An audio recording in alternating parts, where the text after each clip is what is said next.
Jo, Vicky? Co si o tom myslíš? Já myslím, že to je opravdu fire show. Myslím, že to je součástí drámu. Ty krávo. Já myslím, že to má nasvědomí pan Kočka. Pan Kočka, který vlastně má tu pouť. Myslím, že je původcem tohohle ohně. To myslím, že je ono. Pan Kočka, jo? Pan Kočka, já myslím, že pan Kočka.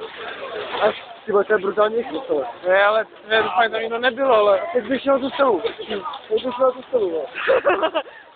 Ale je tak, je to teplo jako ohně no. Ty krávo, to je brutální. Ticho, to je brutální. Jo.